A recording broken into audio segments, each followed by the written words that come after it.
Muy buenas tardes, estamos pues muy emocionados con este evento que que hemos organizado en conmemoración del Día Mundial del Agua, que se celebra este 22 de marzo, que es viernes. Esta semana vamos a tener varios eventos, hay distintas actividades organizadas por organizaciones de Guatemala y bueno, a nivel internacional.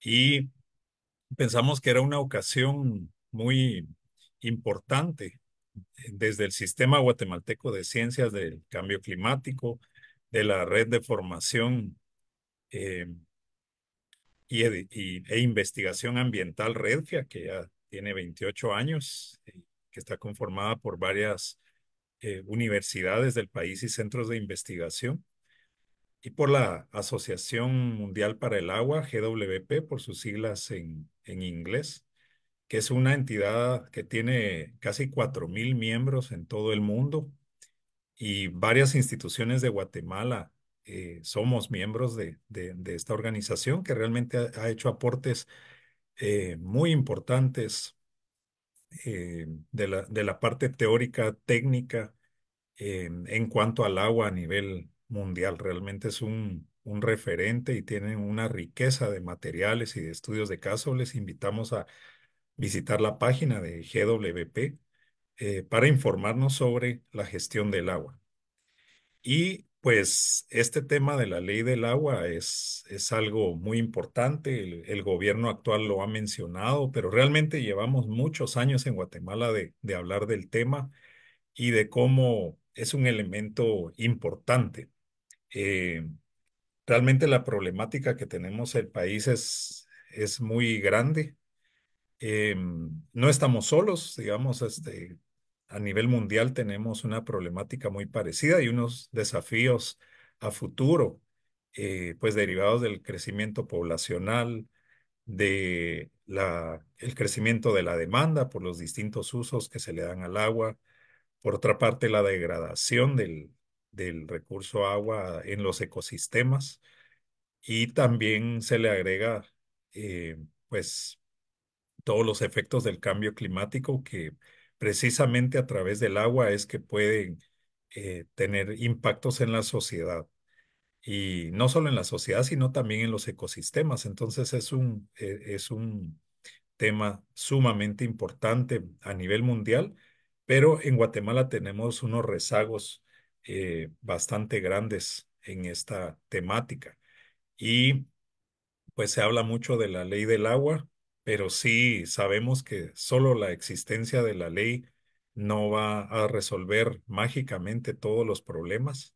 Entonces, pues la finalidad de este evento es que nos informemos más sobre qué es una ley del agua, qué función tiene, qué alcances tiene, digamos, y qué cosas no puede resolver una ley por sí sola. Sí pensamos que es un elemento vital, pero se necesitan también de otros. eh, pues de otros elementos en el país, ¿verdad? Se habla de financiamiento, se habla de institucionalidad y algo muy importante, que es la participación ciudadana y la participación de los diferentes sectores en la gestión integrada del agua. Y para hablar de este tema, realmente tenemos hoy la dicha de contar con la participación de tres personas que son referentes, eh, ya sea en Guatemala o a nivel internacional, en la temática. Y entonces, pues quisiera presentarles que primero vamos a tener a Mario López. Mario López es hermano mexicano, y tiene una amplia, muy amplia experiencia en temática del agua. Su currículum es muy extenso, así que solo quisiera contarles que pues actualmente es consultor para el Banco Mundial, ha sido asesor para distintos países en 4 continentes. eh, y algo muy importante y que hace muy valiosa su participación es que también fue director de la Comisión Nacional del Agua, la CONAGUA, ¿verdad? Que es la autoridad en México. Entonces tiene esa perspectiva desde cómo es aplicar la ley del agua y también ha estado participando en procesos de discusión sobre ley del agua en el caso de México y también en el caso de Perú, que es un país que tiene una ley bastante moderna, digamos, y reciente, relativamente reciente. Y Mario fue asesor de esos procesos, entonces yo creo que él nos va a compartir mucho de su experiencia y yo creo que le va a agregar mucho valor. También vamos a tener la intervención de Janet de Noack, que es una colega que ha estado trabajando en temática del agua eh, por 14 años. No, perdón, 17 años, porque es desde el año 2007, aunque tiene más experiencia aún, pero en temas ambientales, no específicamente en el agua, desde hace más tiempo. Es directora de la Alianza de Derecho Ambiental y Agua, ADA 2, y también ella tiene la secretaría de la Alianza Mundial para el Agua, GWP, en Guatemala, y es el punto focal de agua y saneamiento para Guatemala. Eh, Asimismo, vamos a tener una intervención de Elisa Colón de Morán, quien es una persona realmente maestra, incluyéndome a mí, he aprendido muchísimo de Elisa y toda su experiencia desde el lado académico. Ella estudió legislación del agua en Argentina em, en los años 90 y desde entonces pues le he estado dando seguimiento al tema de la legislación del agua y maneja tanto la parte legal, por supuesto, pero también la parte física y la parte de gestión del agua. Ella es presidente honorario del GWP también para Guatemala y ha sido consultora a nivel internacional en esta temática. Así que tenemos pues unos expositores de lujo y esta presentación va a quedar disponible en el canal de YouTube del Sistema Guatemalteco de Ciencias de Cambio Climático. Así que si usted está con nosotros y le pedimos recomendar este material para colegas, familiares, amigos, ¿verdad? Que quieran enterarse más sobre este tema tan importante y que lo puedan ver en el momento en que tengan el tiempo.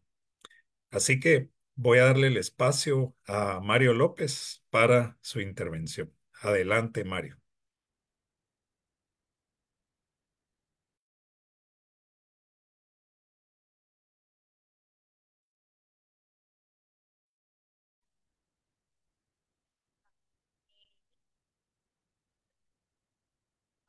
¿Me puedes dar acceso al video?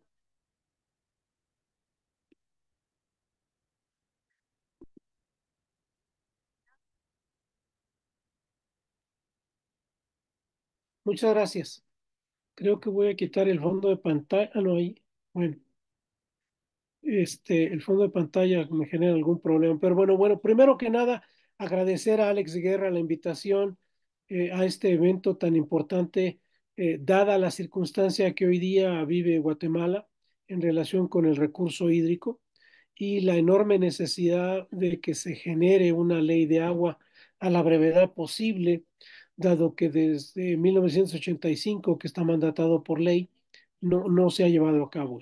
Entonces, si me permiten, voy a compartir mi pantalla para presentar a ustedes, compartir con ustedes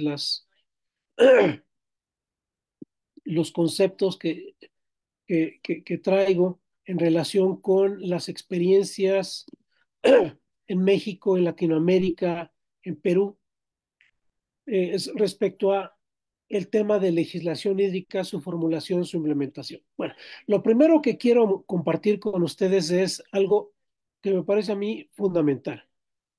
Hay muchísimas expectativas de una ley de agua. Y lo que no se entiende propiamente es por qué queremos una ley de agua. Y normalmente queremos una ley de agua porque nos lo mandata la Constitución. O también queremos una ley de agua porque la realidad hídrica derivada de ausencia de gobernanza, conflictos, contaminación, abusos en la utilización del agua, perforación de pozos sin permiso, es decir, un tema caótico en el diagnóstico hídrico es lo que nos conduce también a tener una reglamentación y un orden. Ahora, ¿pero qué es una ley? Una ley es el qué se tiene que hacer. Y su reglamento es el cómo se tiene que hacer lo que la ley dice. Es decir, la ley tiene que abordar, debe responder a la realidad hídrica y fija un marco de atención. ¿Qué voy a hacer para la contaminación? ¿Qué voy a hacer para la gobernanza? ¿Qué voy a hacer para resolver los conflictos? ¿Qué voy a hacer para financiar el sector? Y el reglamento me va a decir a mí cómo lo voy a hacer. Es decir, cómo voy yo a controlar la contaminación. En la ley, en el reglamento, yo voy a decir cómo voy yo a reconocer los derechos de agua. En el reglamento, yo voy a decir cómo voy yo a resolver en forma de proceso, en forma de programa, en forma de plan, la gestión de la sequía, por ejemplo. Entonces, primero hay que entender por qué quiero una ley. ¿Qué me va a dar una ley? ¿Qué va a tener la ley? ¿Qué va a tener un reglamento? Dicho esto, pongo el ejemplo de Guatemala y de México. En México, el artículo 27, párrafo quinto, dice, las aguas son de propiedad nacional y debe haber una ley reglamentaria al respecto. En la Constitución Política de Guatemala, publicada en 1985, el artículo 127 dice fundamentalmente lo mismo que el párrafo quinto del 27 de México. Se requiere una ley para regular el aprovechamiento, el uso, el goce de este recurso natural. Entonces, aquí ya tenemos el fundamento legal de una ley. Ahora, la problemática. Estos elementos del lado mexicano izquierdo, del lado guatemalteco derecho, son suficientes como se denomina en la jerga jurídica la exposición de motivos de una ley de recursos hídricos, una ley de agua. En el caso mexicano, sobre concesionamiento, abatimiento de los niveles, riesgo de falla en infraestructura, contaminación de cuerpos de agua, no hay protección a los humedales, influencia del cambio global, conflictos por el uso del agua, conflictos en las cuencas, ineficiencia en el uso del agua, ineficiencia en las capacidades institucionales, recursos limitados para la investigación. Esto es motivo suficiente para generar una ley. En el caso guatemalteco, dispersión, contraposición de legislación, eh, hay que desarrollar el precepto constitucional que no se ha cumplido, temas de disponibilidad, temas de contaminación, temas de competencia, temas de ausencia de protección de fuentes, crisis por el agua que afecta a comunidades rurales y originarias. Todas estas son justificaciones totalmente válidas para una ley. ¿Qué debe tener una ley? ¿Cuál es el contenido mínimo de la ley? Del lado izquierdo, México; del lado derecho, Perú. Si ustedes revisan con algún detalle qué tiene uno y qué tiene otro, tienen fundamentalmente lo mismo. Tiene un tema de gobernanza, define quién es la autoridad del agua, quiénes son los otros actores del agua y define los roles de cada uno de ellos. Pero también tiene la política hídrica, tiene la programación hídrica, un sistema de planificación de los recursos hídricos.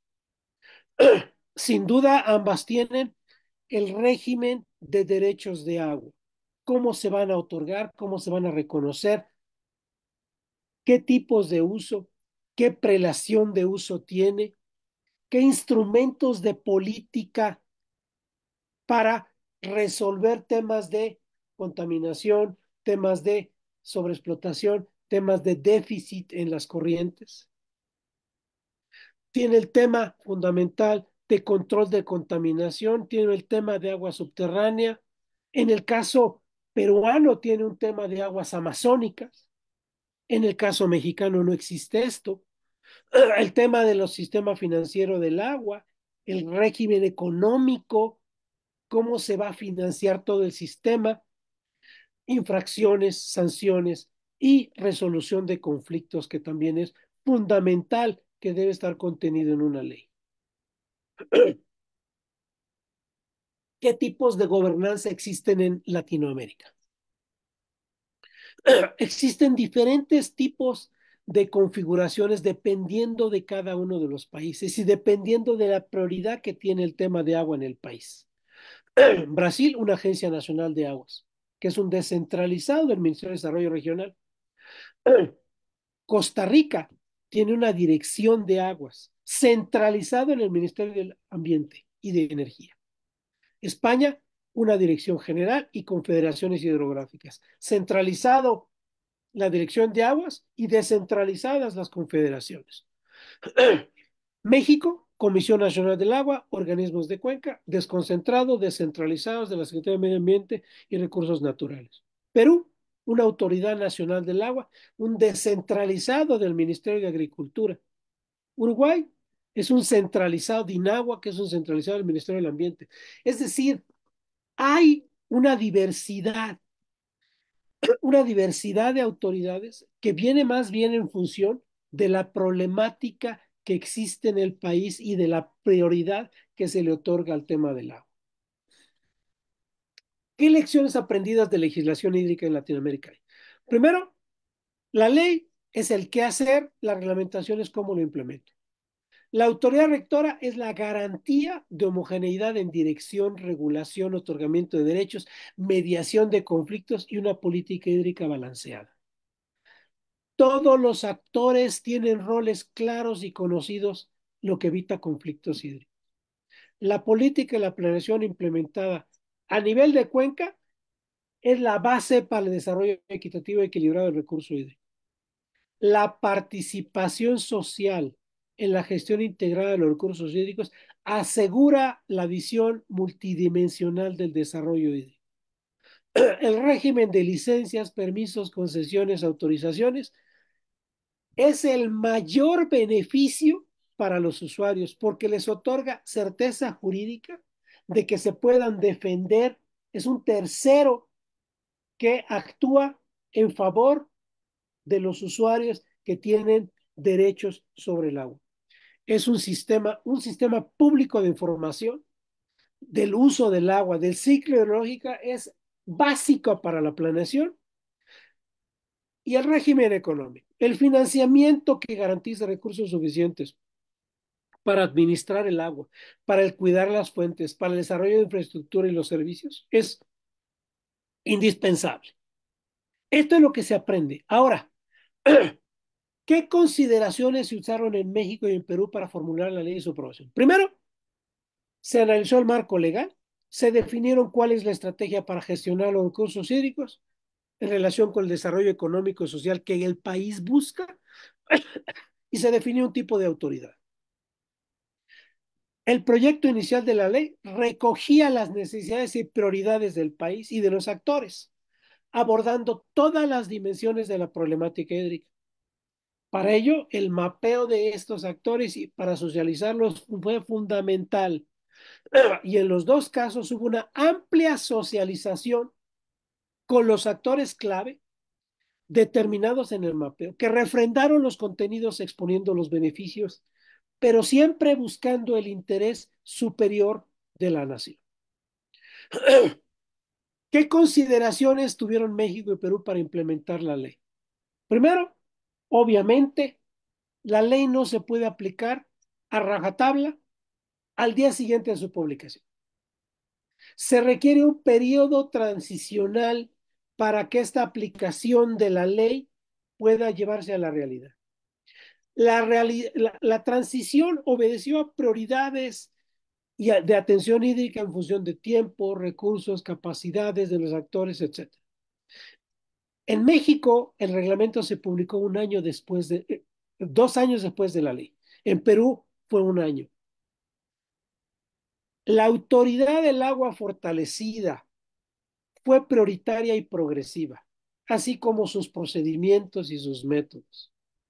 La implementación de la ley, incluida este periodo de transición de donde se pasa de cómo se está en la situación actual a cómo se está ya en el marco de una regulación, requirió un sistema de financiamiento específico. ¿Por qué? Ni en Perú ni en México el presupuesto nacional fue suficiente. En ambos casos hubo crédito del Banco Mundial, en ambos casos hubo cooperación técnica internacional y asistencia técnica de organizaciones pertenecientes a Naciones Unidas. Comentario final.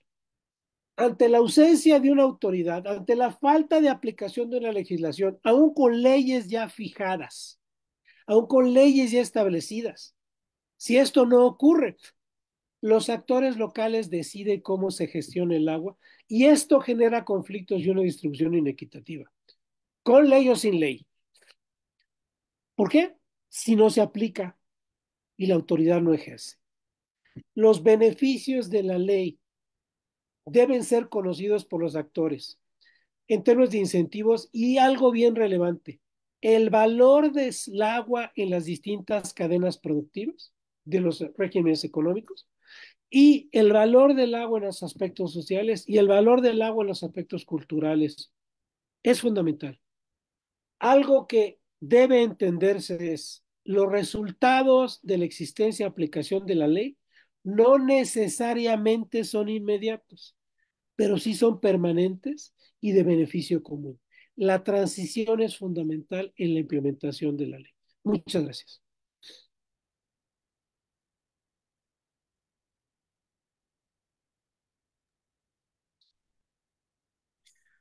Muchísimas gracias, Mario, y siempre por darnos tu tiempo y sobre todo esa riqueza de conocimiento y experiencia. Les cuento que fue uno de los conferencistas invitados al segundo Congreso Nacional de Recursos Hídricos que se llevó a cabo en agosto del año pasado y pues pues ahí estuvimos más de 400 personas pues, reunidos, no, perdón, como 300, pero dijimos, no, estos mensajes le tienen que llegar a más personas, ¿verdad? Entonces pensamos en alguna otra oportunidad de poder aprovechar esos mensajes de Mario, así que le agradezco bastante. Em, como estamos transmitiendo por Facebook, en Facebook Live, desde la página del Sistema Guatemalteco de Ciencias del Cambio Climático, ahí pueden escribir sus preguntas. Tenemos nuestro comunicador quien las estará pues recogiendo, digamos, y enviándolas. Va a haber un tiempo para resolución de dudas y preguntas. Entonces les invitamos a escribirlas en la página de Facebook, ¿verdad? Del sistema.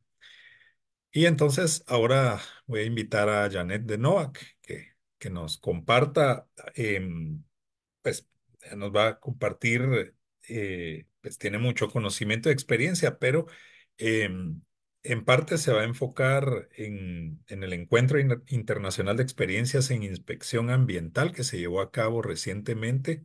em, en Guatemala con participación de gente de varios países. Entonces, pues va a ser, pero por supuesto, Janet, tú nos puedes contar, pues no solo alrededor de este evento, sino también de tu experiencia tan valiosa. Adelante. Muchas gracias, Alex. Por supuesto, me da muchísimo gusto compartir con la audiencia estas recomendaciones que surgieron justamente en el marco del Encuentro Internacional sobre experiencias en fiscalización e inspección ambiental.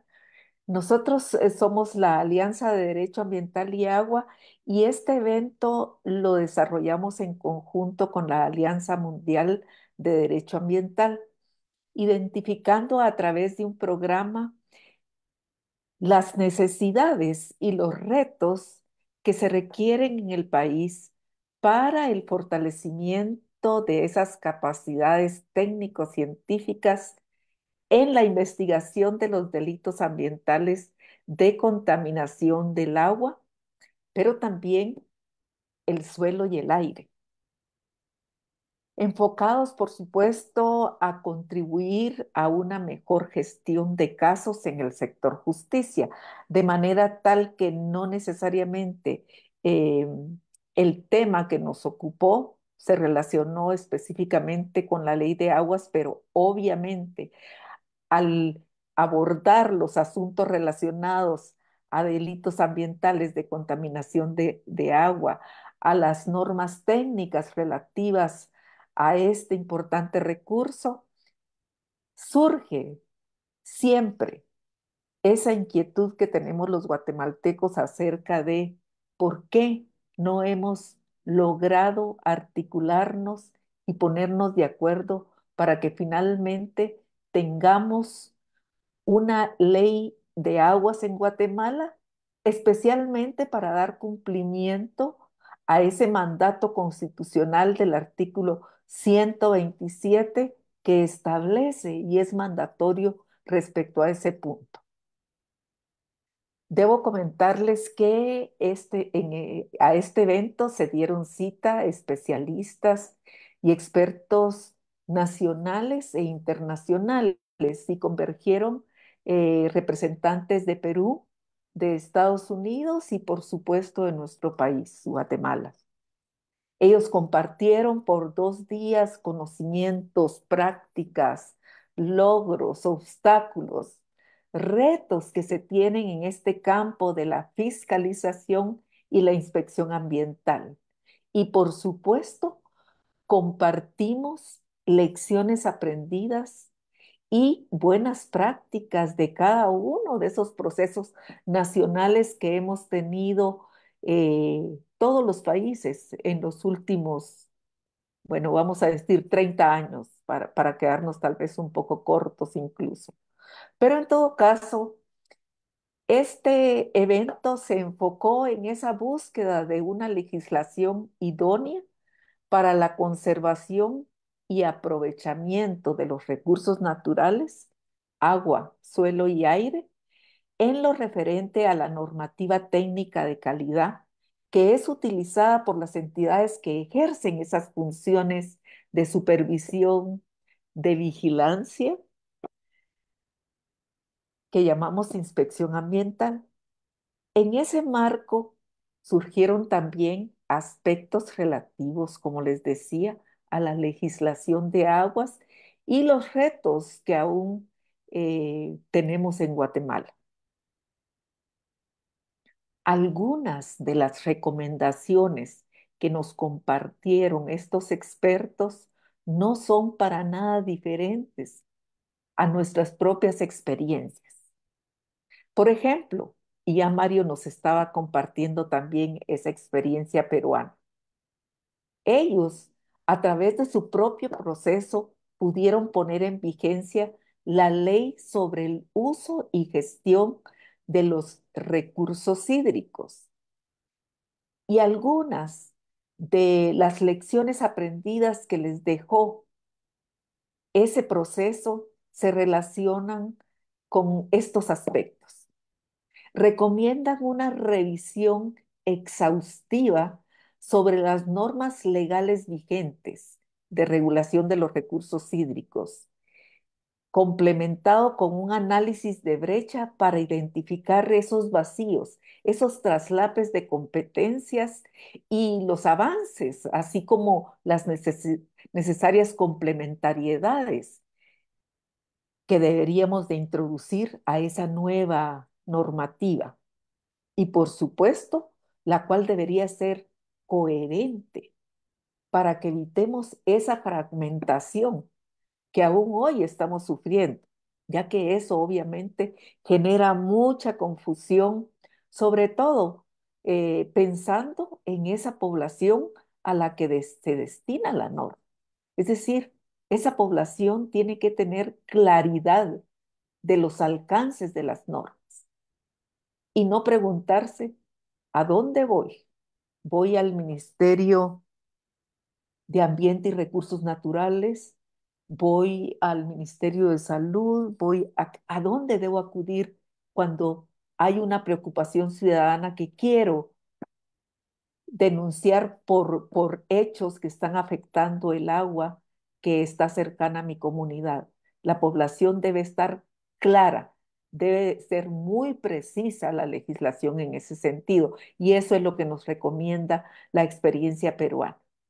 Asimismo, la legislación debe fundarse en principios, y ellos reconocieron que el agua tiene un valor sociocultural, tiene un valor económico y tiene un valor ambiental, por lo que su uso debe basarse en la gestión integrada y en el equilibrio entre estos valores.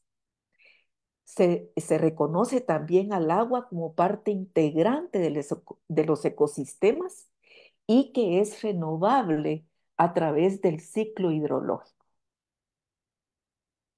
En Perú, la normativa del agua se consideró que debe surgir de un proceso en el que se asegure la participación activa de la sociedad civil en su máxima expresión.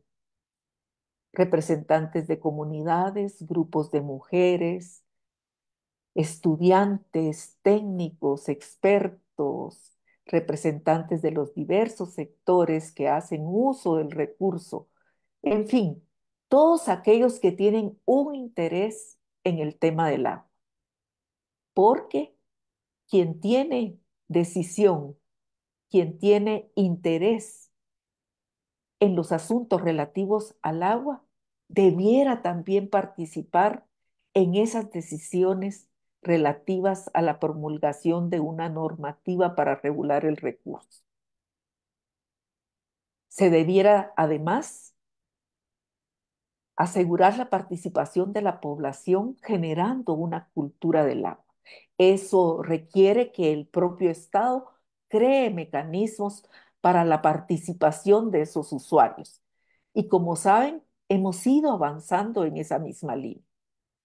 Y también hay que facilitar la divulgación de estos mecanismos para que la población organizada, en nuestro caso diríamos, en el sistema de consejos de desarrollo, pueda intervenir en esa toma de decisiones y de influenciar esas políticas públicas. En los aspectos de institucionalidad, la recomendación peruana va ligada a que la gobernanza del agua debe basarse en la claridad de responsabilidades asignadas, en la reducción de traslapes institucionales, y se recomienda como órgano de decisiones a un ente multiactor. Nosotros ya tenemos experiencia a ese respecto. Nuestra ley forestal y nuestra ley de áreas protegidas justamente establecen este tipo de órganos multiactores. Así que en un recurso tan importante como el agua, en el cual convergen diversos intereses, obviamente es necesario ese órgano de toma de decisiones multiactor. Muy similar la experiencia americana en cuanto a que en relación a la gobernanza, el establecimiento de las funciones y atribuciones deben ser siempre sencillas, claras y precisas. No necesitamos una ley complicada. No necesitamos tener normas que no logramos entender. En la experiencia americana se debe también determinar cuáles son los beneficios que vamos a obtener como población. Es decir, ¿qué se espera realmente de las acciones de esa institucionalidad? Y a partir de ello, entonces, establecemos metas a alcanzar. Es muy interesante que los ámbitos de acción se orientan a lograr un balance entre los intereses públicos y los intereses privados. Y vean que es un tema muy importante cuando traemos a colación el tema del agua. En la legislación americana se enfoca específicamente en la protección de las y los ciudadanos y su medio ambiente, pero también se enfoca en el apoyo al sector productivo para el mejor uso de los recursos naturales. Eso es un salto importante en la legislación y para ello se desarrollan mecanismos para hacer cumplir la normativa. Ya Mario hacía referencia a varios de ellos. Se debe realizar investigación. La investigación es fundamental hoy día. Se publica esa información, se comunica esa información y eso sirve para educar a esa población destinataria de la norma. Mientras que en la experiencia peruana en relación a temas tan importantes como la contaminación, han definido que es importante establecer medidas para asegurar la salud de los recursos hídricos, protegiéndolos de la contaminación. Y para ello se debe definir en la normativa quién velará por el cumplimiento de esas obligaciones y sobre todo, quién va a vigilar las consecuencias que esa contaminación ocasionará. Vean que en la experiencia americana para poder hacerlo, fortalecen la buena gobernanza, entregando los recursos suficientes a sus unidades. Promueven el cumplimiento de la ley y los reglamentos a partir de ello, a partir de que hay recursos para la implementación de los diferentes mecanismos que establece la ley. Se cumple con la función de monitoreo de la calidad del agua. ¿Para qué? Para asegurar el destino de esas aguas. Se ejerce fuerza, se utiliza la fuerza de la administración pública para asegurar el cumplimiento de la normativa.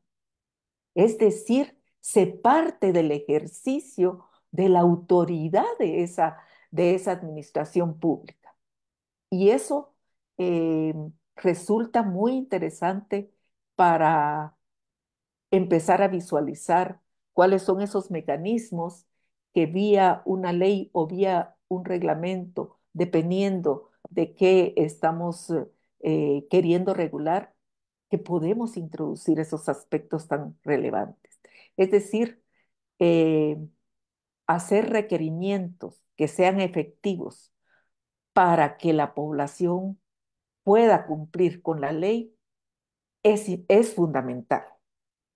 En Perú se fomenta la gestión integrada y sostenible del recurso hídrico, considerando temas de calidad, de demanda, de distribución, entre otros aspectos técnicos que son relevantes.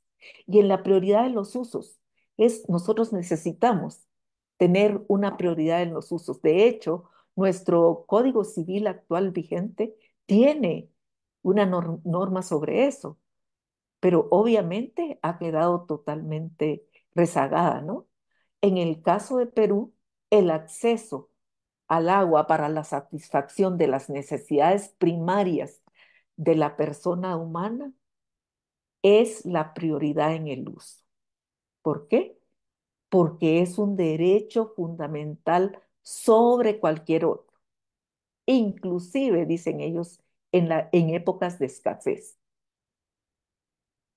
La experiencia americana es muy interesante también, porque cuando hablan de los distintos usos del agua y que estos quedan protegidos en la ley de agua limpia, vean que sus prioridades van en función de la pesca, la recreación, incluyendo específicamente la navegación y la natación, el consumo humano y animal seguros, los usos de la agricultura y los usos en la industria.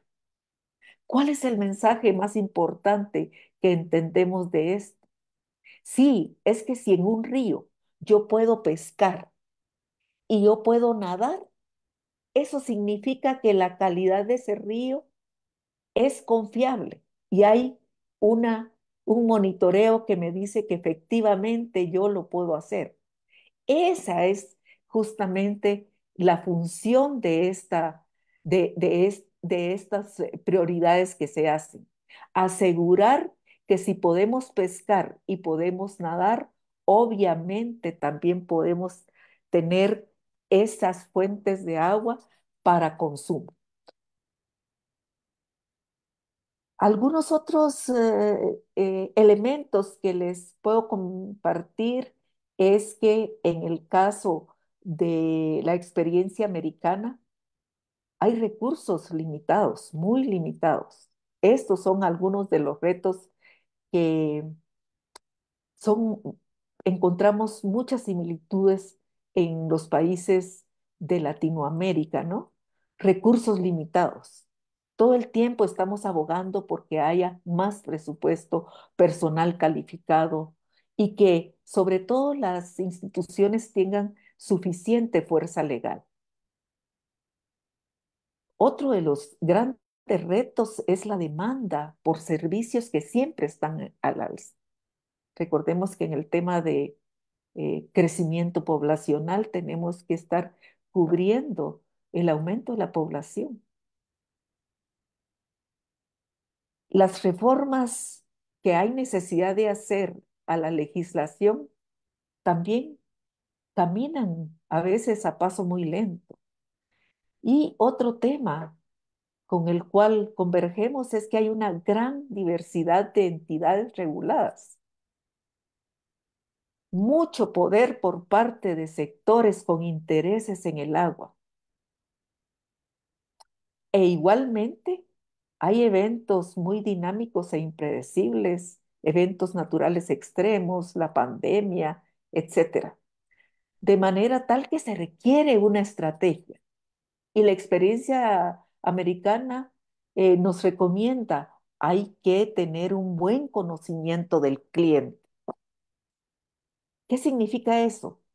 Significa que debemos saber en el 100% de la población a la que va dedicada la norma, debemos conocer la actitud de esa población. En esa experiencia nos comentan que el 10% de los ciudadanos son los que siempre cumplen con la normativa vigente. Hay una cultura de cumplimiento. El 70% cumplen si se les pide o si se les amenaza a través de los mecanismos administrativos. Entonces se ven obligados a cumplir, pero cumplen, poco forzados, pero cumplen, 70%. Pero hay un 20% que no cumple de ninguna forma. Es un 20% que siempre va a incumplir. Entonces, necesitamos medidas escalonadas, paso a paso y dando tiempo para cumplir. Al final, estas experiencias están fundadas básicamente en una buena gobernanza y en aportar al Estado de Derecho, de manera tal que estas recomendaciones suelen, se consideran, si no fundamentales, sí muy ilustrativas para el proceso que en Guatemala debemos deberíamos de dar seguimiento porque recuerden que nosotros no empezamos de cero.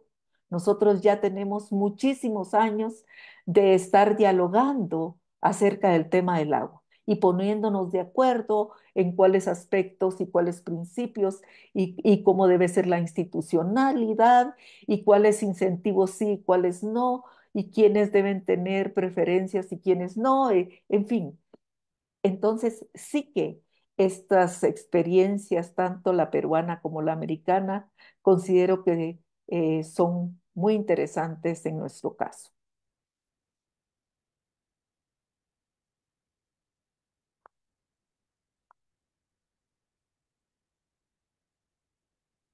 Quisiera adicionar también que para el caso de Guatemala, como saben, los recursos naturales en general han sido tutelados por la legislación ambiental.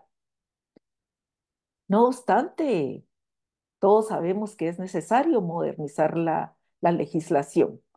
Es decir, el hecho que no tengamos una ley de aguas no significa que no tengamos normativa en todo el ordenamiento jurídico acerca de los asuntos relativos al agua. Sin embargo, cuando revisamos normas técnicas de calidad que son fundamentales en los temas relativos a la contaminación de los delitos del agua, nos damos cuenta que sí, eh, las aguas destinadas a consumo humano, por ejemplo, han sido objeto de abundante legislación. Y en este caso, el Ministerio de Salud ha promovido mucha de esta legislación, claramente como ente rector, ¿no? También contamos con un reglamento para las aguas residuales. Sin embargo, en el caso de las aguas naturales, no están protegidas jurídicamente hablando. Ahí es donde la legislación tiene que dar una respuesta. Aquí hablamos obviamente de las aguas superficiales y subterráneas, de los ríos, de los lagos, de los esteros y de las fuentes de agua. Entonces, si tenemos que iniciar y debemos iniciar un proceso para que finalmente en Guatemala le demos cumplimiento al mandato constitucional, debemos en principio ejercer la participación ciudadana, asegurando un amplio proceso de consenso. Deberíamos asegurar definitivamente que la inclusión del derecho humano al agua y al saneamiento es fundamental en una normativa como esa.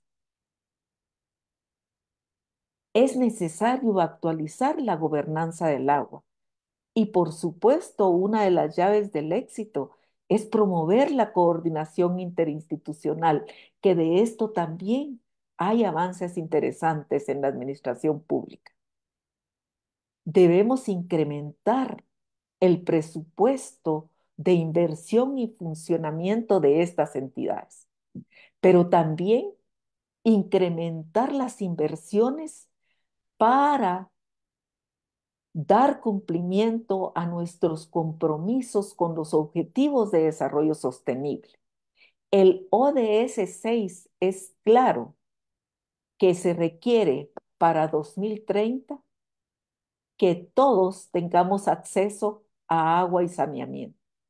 Es cierto, ya lo dijimos, es un cumplimiento progresivo el que se da en este caso, pero en este país, con tantos rezagos en el tema del agua, sí que necesitamos que los funcionarios del nuevo gobierno, y por cierto, tenemos cifradas muchísimas esperanzas en que así será, incrementen las inversiones en el tema de agua y saneamiento. En fin, esos son algunos de los elementos que creemos que son muy importantes a considerar en ese tema de una ley de aguas, sobre todo pensando una ley de aguas para avanzar hacia la paz. Muchas gracias, Alex.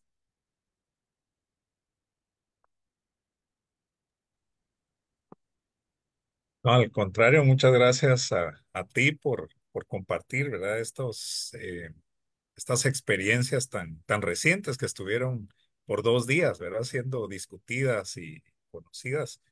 Eh, Creo que es sumamente importante. Ya tenemos varias preguntas ahí en cola, tenemos por lo menos 6.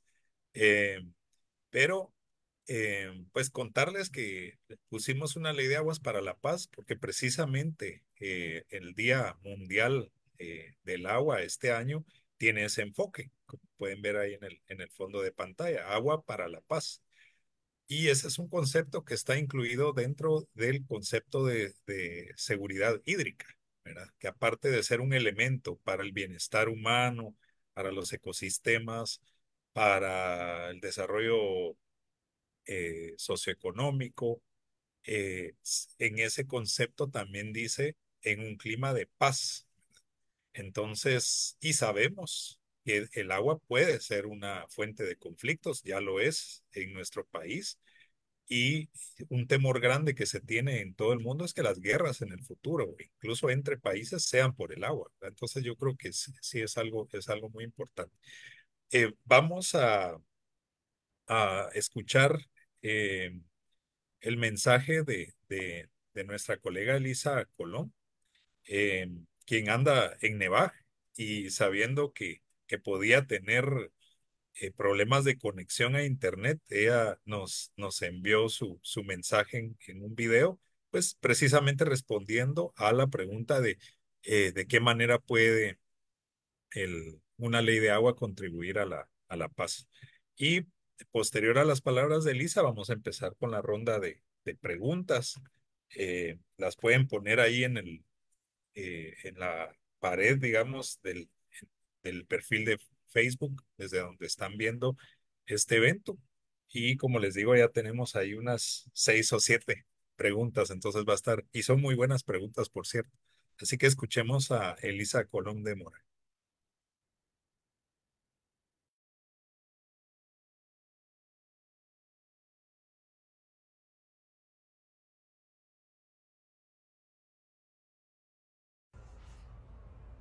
Buenas tardes. En el marco de la conmemoración del Día Mundial del Agua 2024, es para mí un gusto participar en el webinar titulado Una ley de aguas para la paz, organizado por el Instituto de Cambio Climático, por la Red de Facultades Ambientales de las Universidades de Guatemala, por la Asociación Mundial para el Agua y por la Alianza por el Agua. Y me preguntan, ¿una ley de aguas puede contribuir a la paz? Y yo contesto sin lugar a dudas que sí, que la ley de aguas puede contribuir a la paz. ¿Y por qué digo esto? ¿Porque es un mandato constitucional o porque es una herramienta que contribuye a darle respuesta a la problemática existente del agua, o bien es un medio para contribuir a la paz? Yo creo que es las tres cosas, pero fundamentalmente sí, la ley de aguas puede contribuir a la paz. ¿Y por qué digo esto? El primer motivo es porque aún, a pesar de todos los problemas que tenemos disponibilidad del agua en la naturaleza. Pero eso implica que el Estado debe garantizar cómo obtener esa agua de la naturaleza para distribuirla entre los diferentes usos y entre los diferentes grupos. Y por el otro lado, para lograr eso, el Estado tiene que invertir recursos públicos de los impuestos generales para generar condiciones favorables para la seguridad hídrica. El segundo motivo por el cual yo asevero que la ley de aguas puede contribuir a la paz es porque puede ayudar a resolver problemas planteados. Entre estos problemas planteados está la insatisfacción de demanda para fines domésticos y medios de vida. También puede contribuir la ley de aguas a superar conflictos derivados de la competencia sobre una misma fuente de agua o derivados del deterioro o la contaminación. Y por eso es que la ley de aguas puede contribuir a ese control de esos usos excesivos, de la sobreexplotación que han dado lugar al deterioro y a la contaminación de las aguas. Y también la ley de aguas puede contribuir de manera preventiva a reducir los impactos de los eventos hidroclimatológicos extremos que fundamentalmente se manifiestan en nuestro país en sequías e inundaciones. Bueno, y entonces yo afirmo que la ley de aguas puede contribuir a la paz, pero ¿cómo?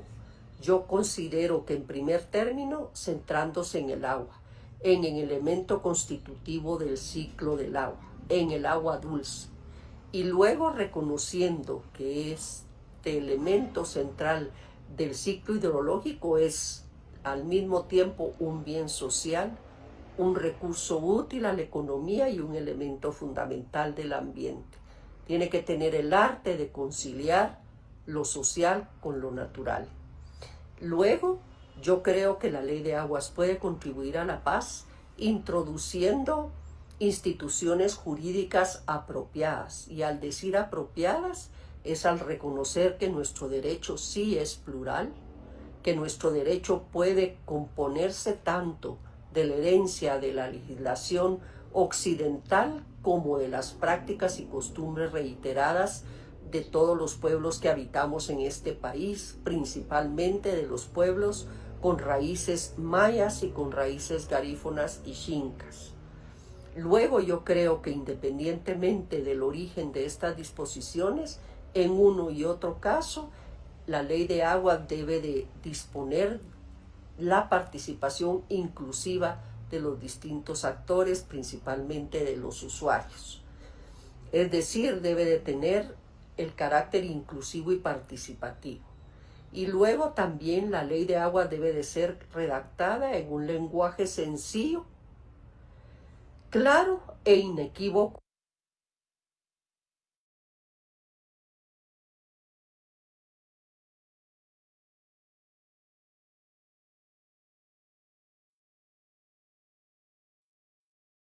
Muy bien, pues ahí tuvimos casi todo el mensaje de Elisa en cuanto a la pregunta de cómo puede una ley de agua contribuir a a la paz. Y entonces vamos a pasar a a la sección de preguntas, tal vez preguntándole a Janet y a Mario que pueden encender sus cámaras. em, y ver si, bueno, para empezar, si quisieran agregar algo a lo que nos decía Elisa en cuanto a cómo la ley puede contribuir a a la paz, aunque hicieron mención de eso en sus intervenciones.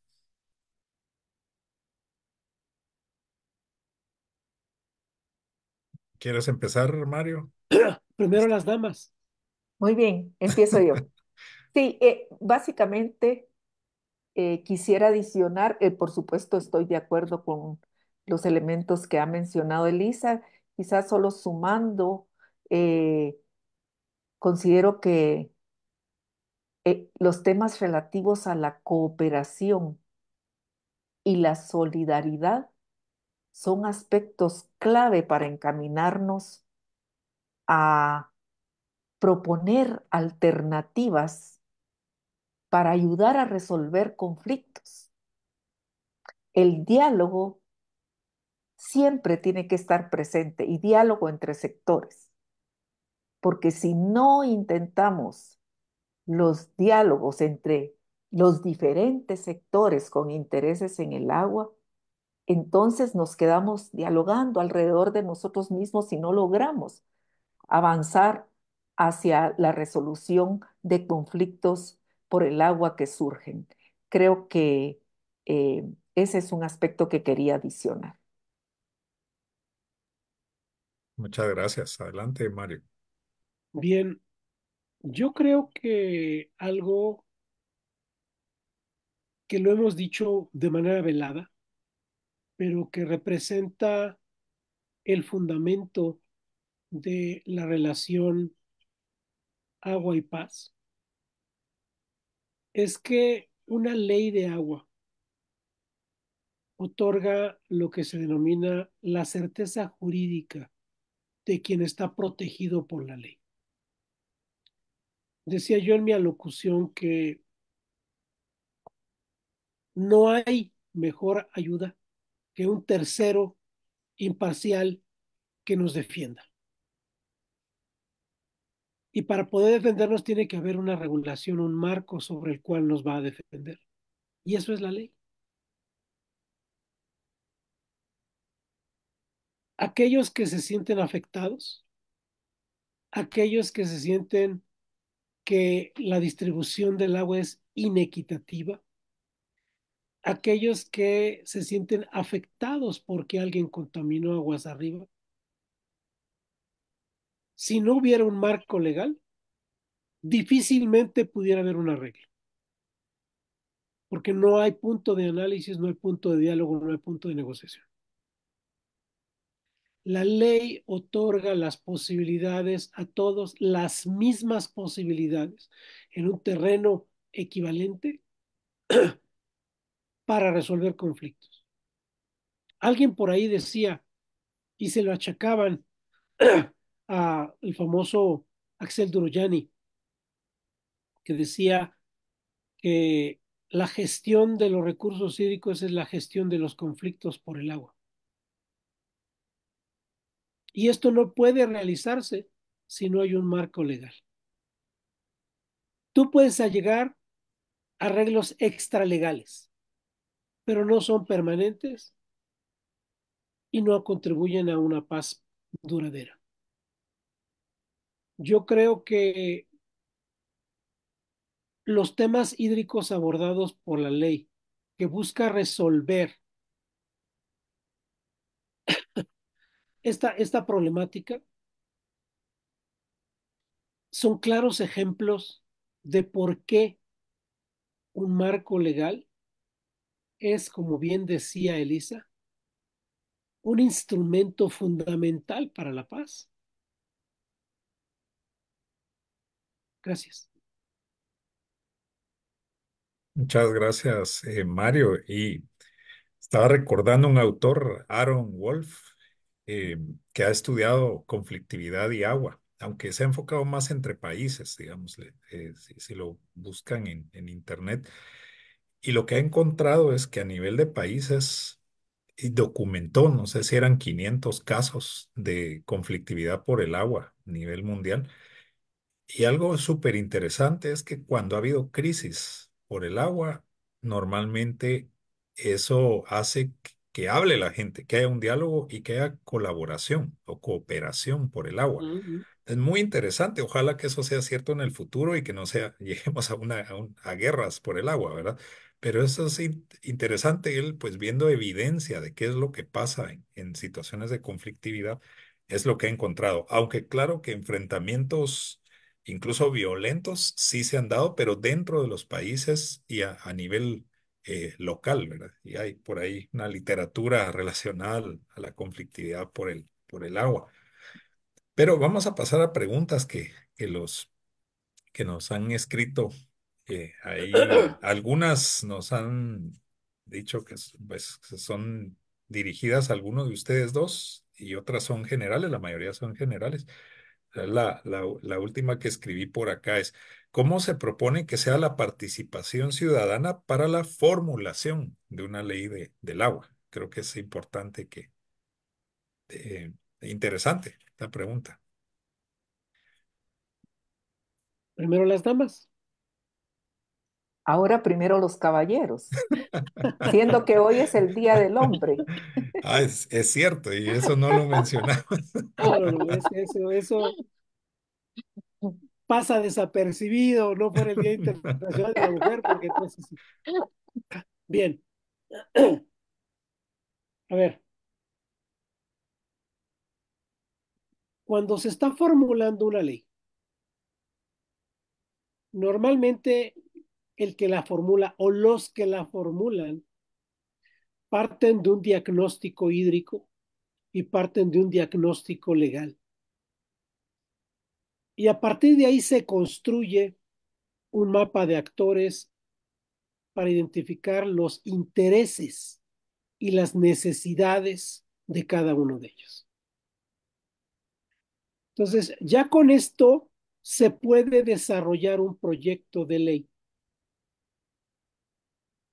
que de inicio contribuye a iniciar un diálogo con los actores y entonces se pone este proyecto, se explica este proyecto con las personas, con los actores, con los interesados y se explica en términos, como decía yo, de cómo te va a beneficiar a ti el marco legal.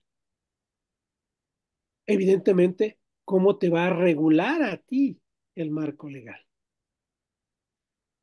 Y allí se da una suerte de plática, de comunicación, escucha activa, se utiliza ahora últimamente el término, para recoger estas opiniones, prioridades, necesidades, o bien para ratificarlas. Y entonces, en consecuencia, aquellos que están documentando la ley pueden vertir las opiniones o modificar los contenidos de tal forma de que si no a satisfacción al 100, porque una ley no puede darle gusto a todos, sino una ley es un marco legal que pone el piso parejo para todos. Entonces, pero cuando menos, ya los que generaron el proyecto ya escucharon las opiniones, escucharon los planteamientos y los imbuyen en los contenidos propios de la ley. Sería mi comentario. Gracias. Excelente. No sé si quieres Sí, agregar, Janet. sí, sumando, cuando hay una iniciativa de ley que ha llegado ya a la comisión, en nuestro caso, a la Comisión de Ambiente y Recursos Naturales del Congreso de la República, los miembros de esa comisión deben convocar a todos los actores sociales, económicos, académicos de pueblos mayas, colectivos sociales, profesionales, sector privado, es decir, lo que ya hemos mencionado a esa amplitud de intereses en los asuntos del agua, de manera tal que tengan la capacidad estos representantes de la comisión de identificar aquellos aspectos que necesariamente deben estar asegurados en ese texto que ya está como iniciativa de ley. El, la comisión debería de darle una aprobación o no, dependiendo de los resultados de ese diálogo. Y lo interesante e importante es el conocimiento que hay que tener de los diversos territorios en este país. Solo ello dará respuesta clara a cuál es el texto idóneo para una ley de aguas en el país.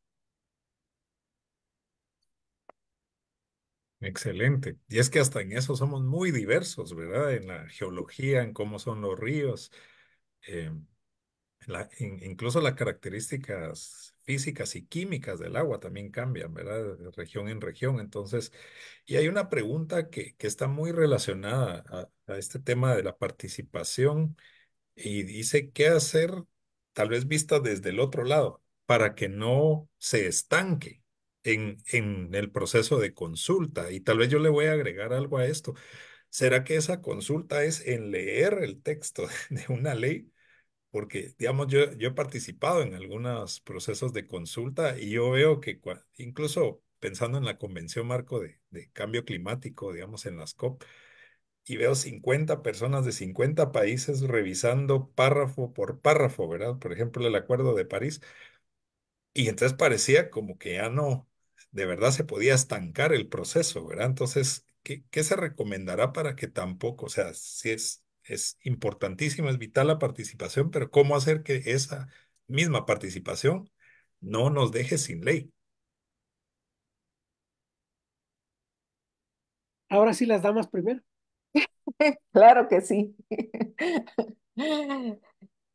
Sí, me parece que,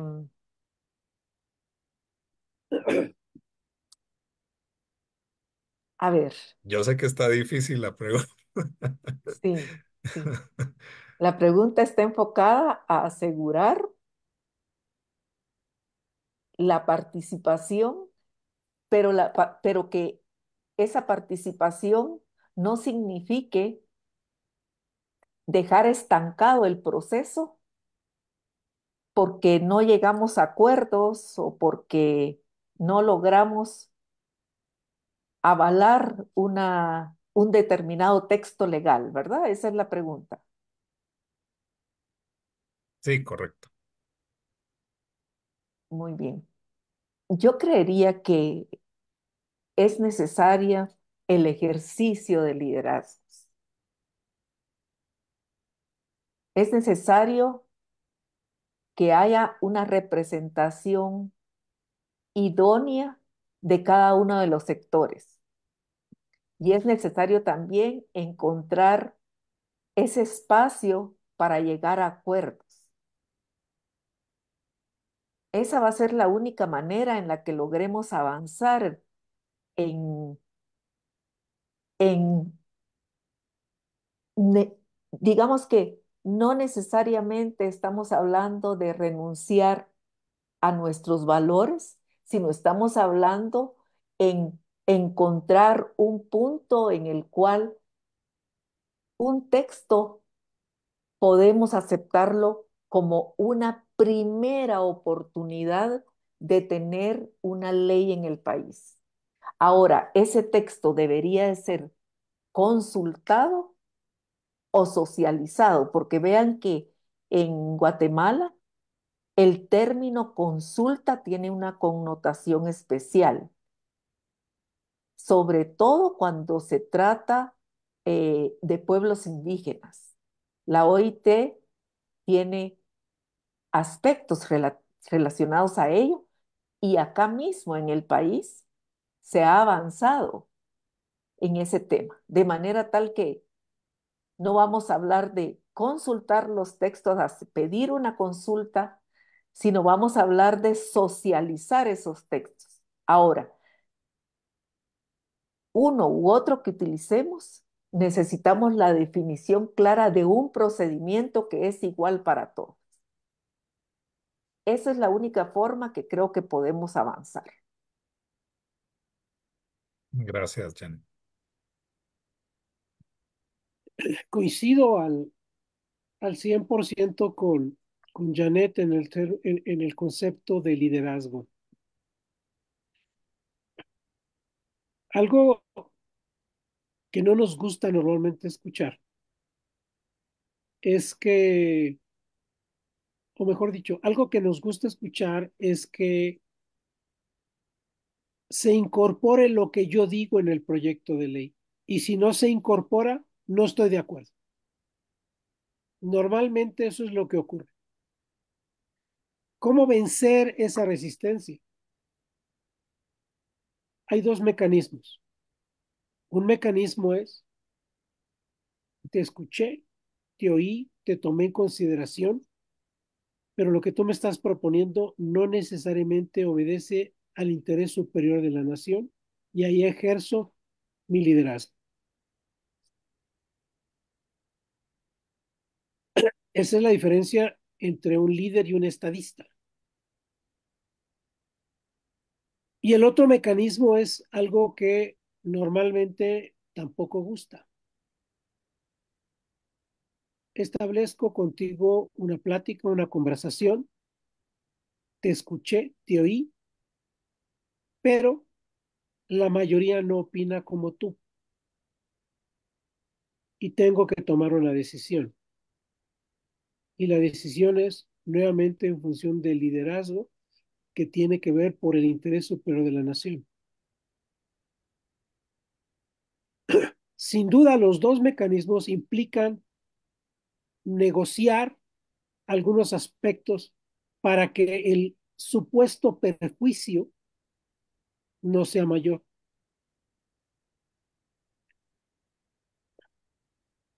Yo creo que el tema de negociación es un intercambio, lo que llaman en Estados Unidos el famoso trade-offs. ¿Qué te doy y qué me das para lograr un resultado favorable? Pero si aún a pesar de una propuesta beneficiosa para ambas partes no se da, el ejercicio de liderazgo tiene que llevar por delante a todo. Todos quisiéramos que todo fuera por consenso. No es posible. Y no en un tema legal, no en un ordenamiento jurídico que va a regular un recurso natural que normalmente, como todo recurso natural compartido, sufre el problema de la tragedia de los comunes. Nadie se quiere hacer cargo de él, pero todos quieren aprovecharse de él. Entonces tiene que haber un tercero que vele por ese recurso común, el líder, el estadista. Ese sería mi punto de vista. Perfecto.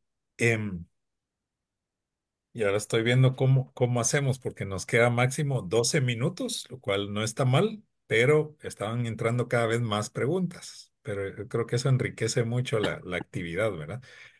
Em, entonces, tal vez, no necesariamente tienen que contestar los dos las preguntas.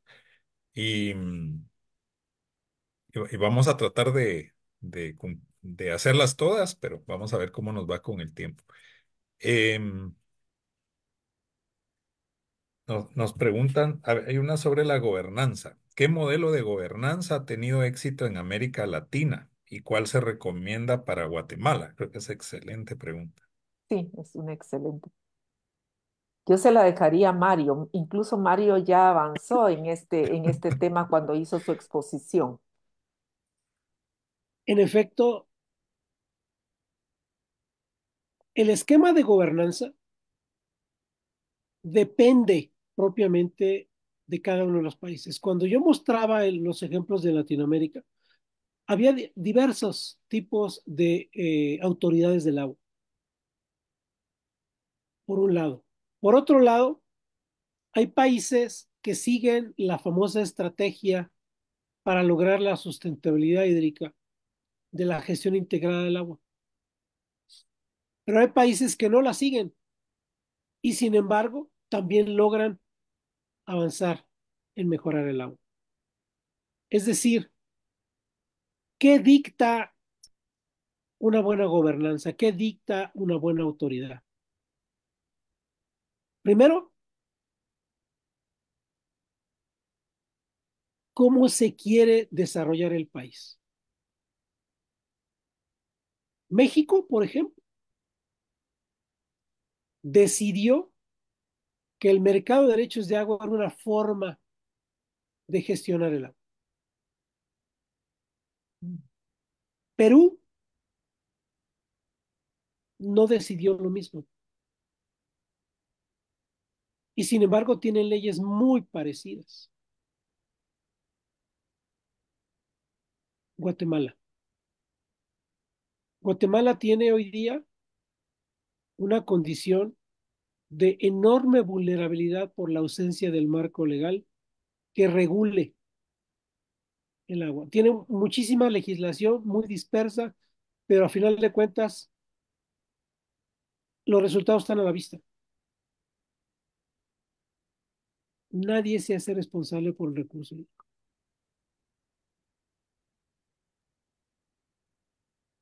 ¿Cuál sería la recomendación?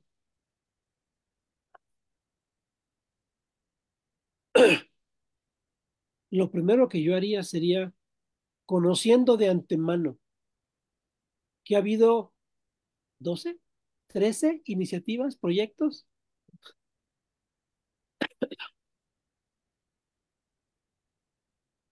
¿cuál de ellos es el que mejor resuelve los problemas de agua hoy día de Guatemala?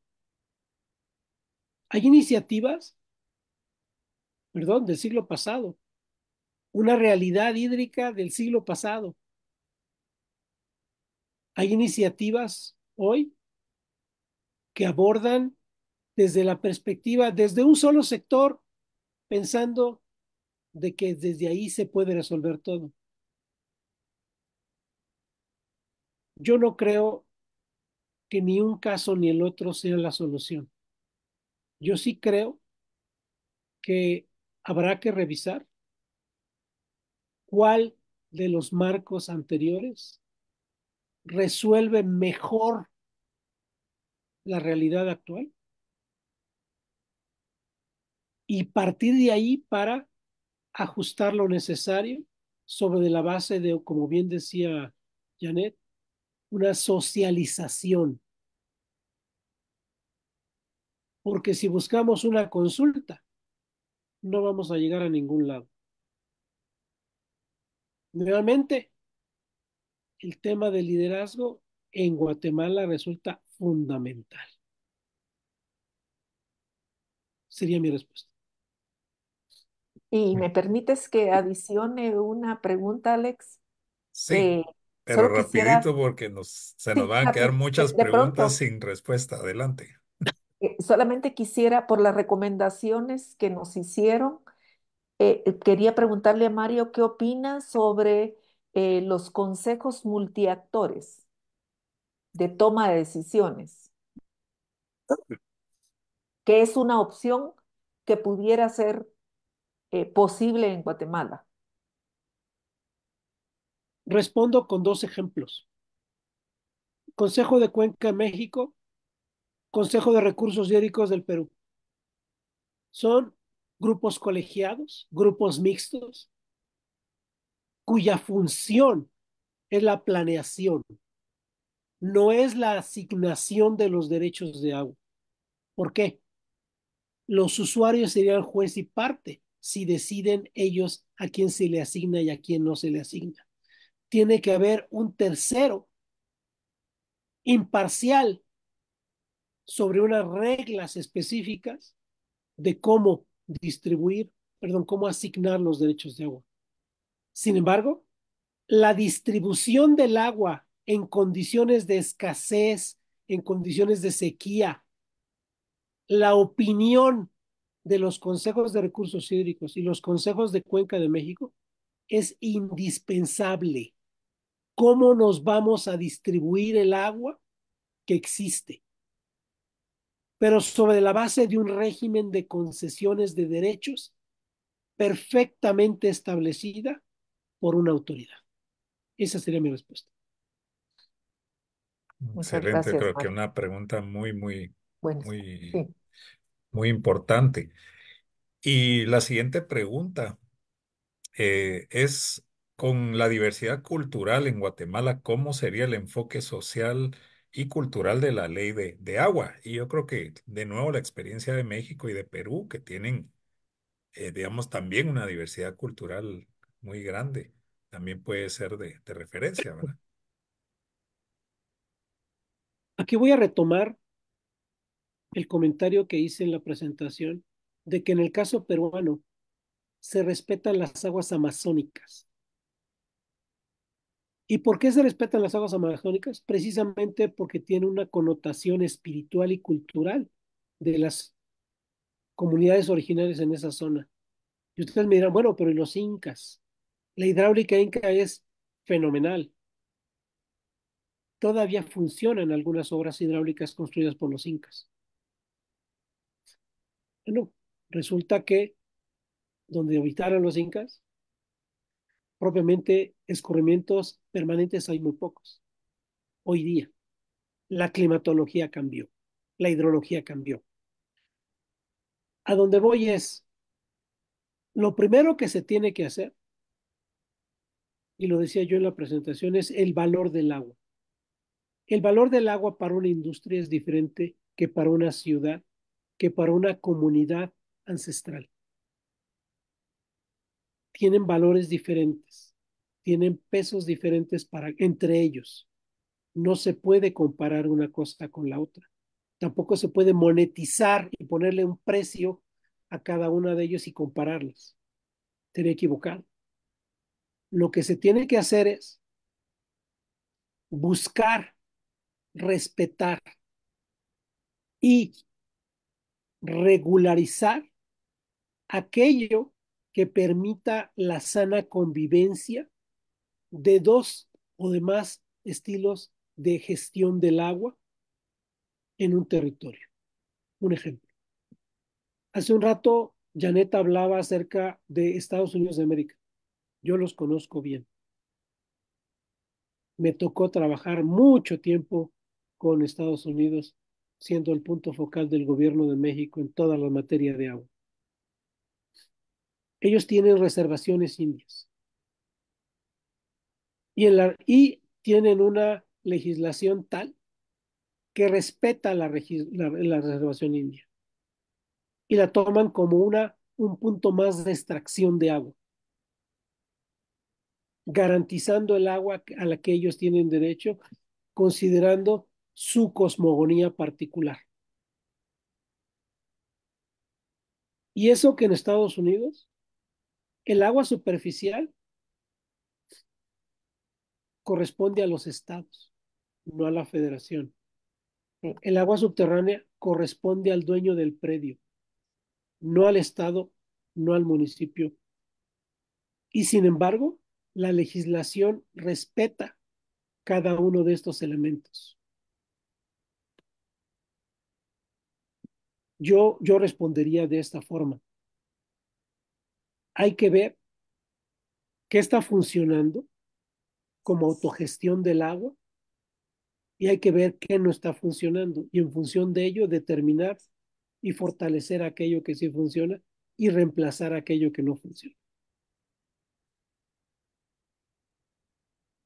Perfecto, muchas Adicionando a gracias. Sí, este sí, Janet. tema, Alex, debo decir que en la experiencia peruana, tal y como ha dicho Mario, uno de los aspectos que están normados se relaciona justamente con esta pregunta. Y es que la normativa peruana le da respuesta así. El Estado respeta los usos y costumbres de las comunidades campesinas y comunidades nativas, así como su derecho de utilizar las aguas que discurren por sus tierras, en tanto no se oponga a la ley. Es decir, hay una norma que ya se introdujo y es que tenemos que ser claros que en América Latina hemos avanzado muchísimo en normar aspectos que, como este, a veces resultan complejos, ¿no? Pero es muy interesante esta norma. Sin duda. Perfecto, muchas gracias. Hay una que nos habla de por qué no hay participación de pueblos indígenas en esta discusión, y esa la voy a contestar yo. Em, la verdad es que este evento lo pensamos más desde ese punto de vista más académico, digamos, más teórico, pero también de esas experiencias pues en la región, ¿verdad? Y qué es lo qué función tiene. Sí tenemos contemplado hacer otros webinars en donde veamos casos de éxito a nivel local, puede ser comunitario, puede ser en producción, ¿verdad? Entonces sí tenemos planificado hacer otros webinars en donde veamos esas buenas prácticas que existen y hay bastantes. La verdad es que vale la pena.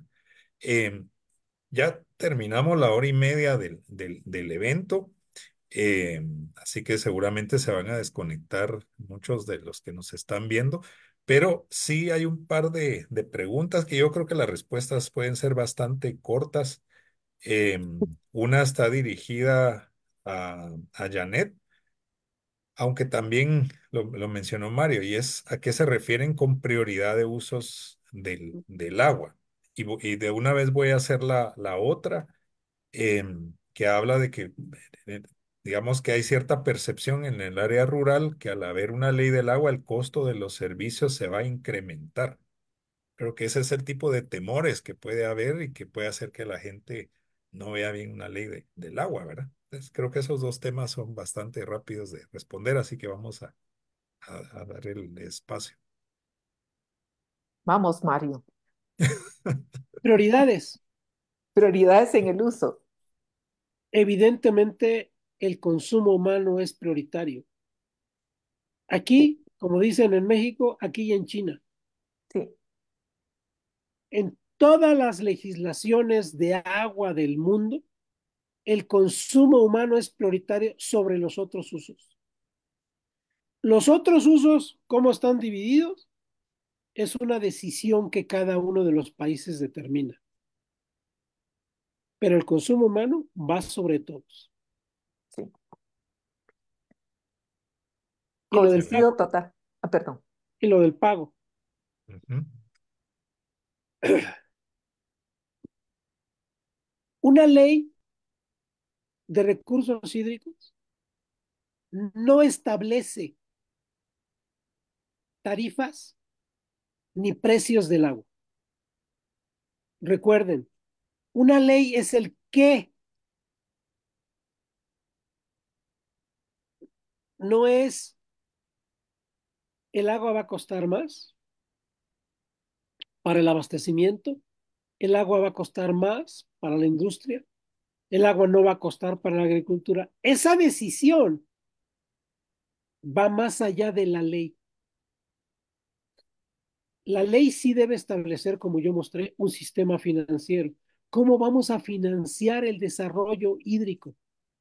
¿Cómo se van a financiar las presas, las represas, los pozos, la infraestructura de control de avenidas, las obras para mitigar las inundaciones y las sequías? Presupuesto nacional no es suficiente. Todos tienen que contribuir, por ejemplo, a la protección de las fuentes de agua. O sea, no es solamente tomar el agua del arroyo o tomar el agua del acuífero. En algún punto, esa agua se infiltró o esa agua escurrió. Ese es el origen y hay que proteger ese origen. Y todos deben contribuir a proteger el origen del agua. Y no necesariamente estamos hablando monetario, puede ser ayuda comunitaria, como se da propiamente en muchos lugares allá en Guatemala. El trabajo comunitario para la protección de las fuentes de agua. Entonces, ¿me va a costar más el agua? ¿Qué valor le estás dando al agua? ¿Cuánto vale para ti el agua? ¿Quieres imbuirlo en tu producción agrícola, en tu producción industrial, en el valor social que representa? Ese es algo que se tiene que entender. El valor del agua lo pone cada uno de los países, lo pone cada uno de las personas, cada una de las regiones. Yo sé que en Guatemala, para las comunidades originarias, el valor del agua es incalculable porque forma parte de la Ah, madre tierra. sí, Yo sé que para las industrias es fundamental porque es un insumo indispensable, igual que para la agricultura. Valoremos el agua. No pensemos, me van a cobrar más. ¿Cuánto vale para ti el agua?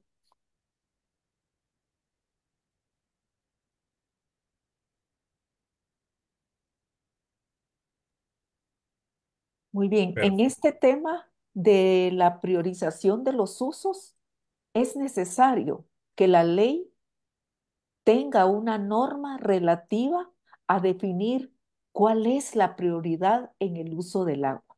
Y ya Mario lo dijo, obviamente no hay ninguna duda que es el agua para consumo humano. ¿Por qué? Porque simple y sencillamente protege la vida de cada persona. Así lo menciona el relator de derechos humanos al agua y al saneamiento, don Pedro Arrojo, e insiste, debemos dejar claro ese elemento. Y debo decir que en el caso guatemalteco, nuestra constitución es muy clara en ese sentido.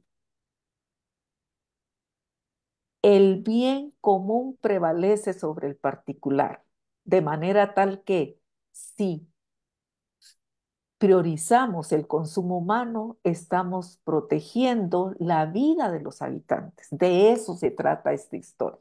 Por eso es que no hubo una pregunta al respecto, pero una ley de aguas debe siempre incorporar el tema del enfoque de derechos, definitivamente. No podría ser de otra forma.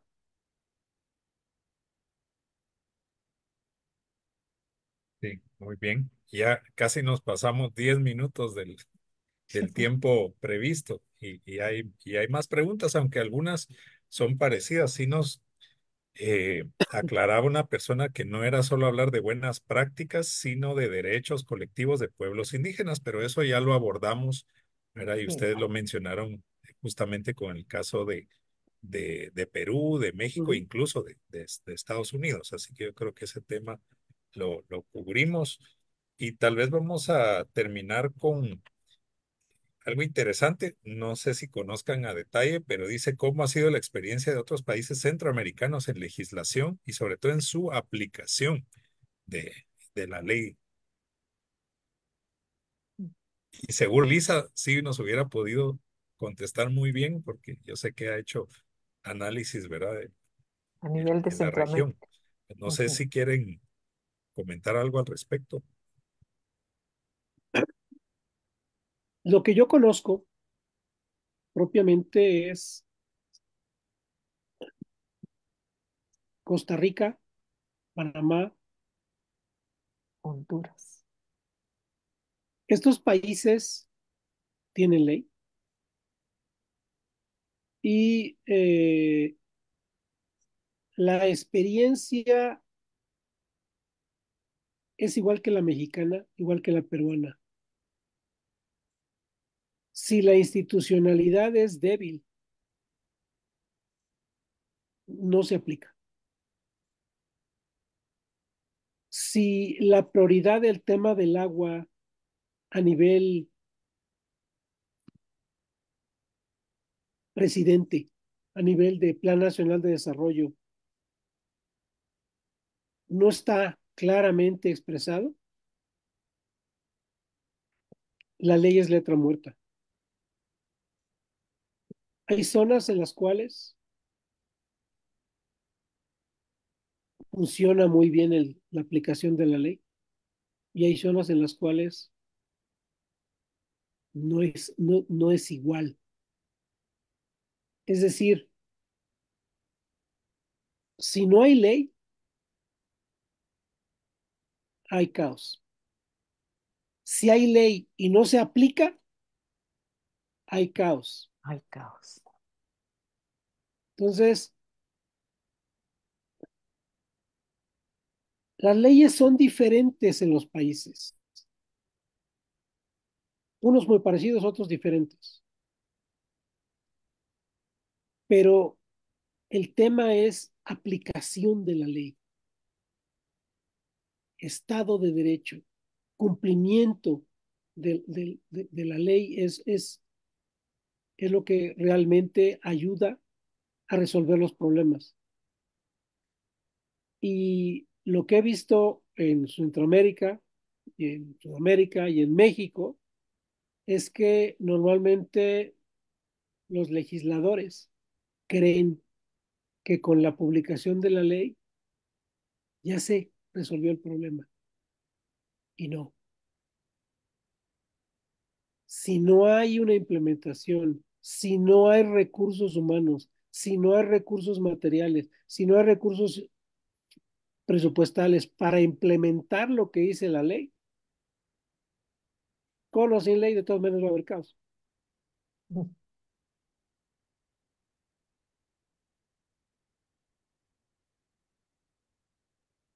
Dímelo. gracias, Mario.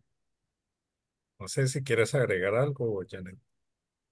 Quizás solo las recomendaciones de algunos elementos que son esenciales para el cumplimiento de la normativa, y es que eh, tenemos que entender que eh, una, una ley que se emite requiere de un tiempo para su implementación, porque se Ujú, requieren establecer mecanismos, se requiere eh, tener una estrategia de implementación. ujú, Necesitamos herramientas para que haya un cumplimiento efectivo, incluso implementación de determinadas políticas que nos ayuden a avanzar en ese cumplimiento. Es, eh, es un tema fundamental, porque ya lo dijo alguien, no es suficiente la ley. En ese sentido podemos decir, sí, sí es suficiente la ley porque ya tenemos un gran pilar formal de regulación de un recurso tan importante y tan crítico como el agua. Pero ahora necesitamos por fases pasar al siguiente nivel, y es el nivel de la implementación.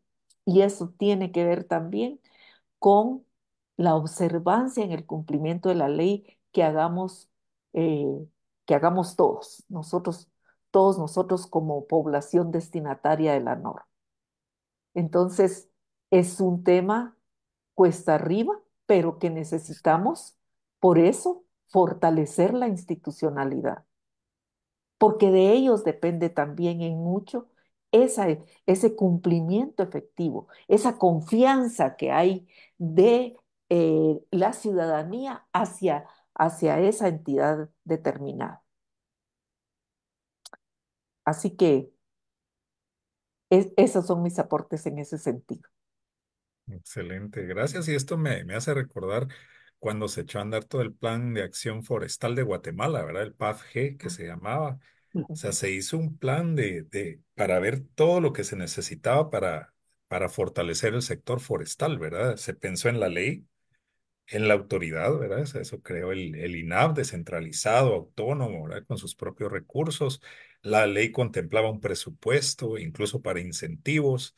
Se impulsaron carreras forestales a nivel técnico, a nivel eh, universitario, y después incluso maestrías y, e información, ¿verdad? Al principio no habían estadísticas, ahora sabemos cada 5 años ha hecho evaluaciones, hay estadísticas de comercio, etcétera, etcétera. Por supuesto, no es perfecto, pero yo creo que nos ejemplifica muy bien ese proceso, ¿verdad? De todos estos elementos y cómo podemos irlos pensando para que se implemente. Entonces, yo creo que es algo muy interesante. Vamos a tener que cerrar por el tiempo y sí agradeciéndoles muchísimo a nuestros expositores, gente de una gran trayectoria y sobre todo de un cariño y con una pasión por esta temática, ¿verdad? Y un anhelo de contribuir a que avancemos como sociedad guatemalteca, pero incluso latinoamericana también, ¿verdad, Mario? Ah, Gracias por, por darnos el tiempo y todo ese conocimiento. Y solo quisiera invitarles a, a entrar a la página del, del GWP. Hay una plataforma de conocimiento sobre la gestión integrada del agua. Ahorita está en inglés, pero si uno entra acá, lo puede ver en toda esta lista de idiomas. Entonces debería de traducirse. Em, pero aquí hay herramientas para la gestión integrada del agua y dentro de las herramientas em, están, pues precisamente hablan de ley del agua, ¿verdad? De reglamentos, de financiamiento, eh, herramientas de gestión, instituciones y participación. Hay una riqueza, hay estudios de caso. Entonces sí les invito a conocer esto. Yo creo que para participar de manera efectiva en toda la discusión de una ley de aguas, tanto los señores y señoras diputadas, las autoridades, pero también nosotros como sociedad deberíamos de estar bien informados de qué se espera y de qué puedo, ¿verdad? Y de cómo puedo hacer una participación, no para oponerme, sino para proponer y para entender que también si no lo logramos resolver ahora, cada vez va a ser más difícil y entonces cada vez va a haber más caos. Y cada vez vamos a ver el agua más contaminada, más escasa, más desastres por exceso también, eh, y más conflictos. Entonces, sí nos conviene tomar este tema con seriedad y con ese espíritu de que no va a haber una ley perfecta, eh, sino que tiene que ser lo más simple, como nos ha dicho Mario también, con lo básico, pero sobre todo que se implemente, porque si no, ni una ley perfecta nos va a ayudar mucho. Así que muchísimas gracias, gracias también a todos los que nos vieron. Ojalá que inviten a otras personas a ver esta grabación que va a quedar en el canal de YouTube del Sistema Guatemalteco de Ciencias de Cambio Climático para que puedan enterarse, ¿verdad?, sobre toda esta temática. Así que en nombre del SGCCC, como le llamamos, de la Alianza por el Agua, de la Asociación Mundial para el Agua, GWP, y de Redfia, la Red de Formación e Investigación Ambiental de Guatemala, pues les agradecemos y les invitamos a estar atentos porque vamos a tener otros eventos relacionados al agua. Muchísimas gracias y feliz noche. Feliz noche. Hasta luego. Hasta Feliz luego. noche.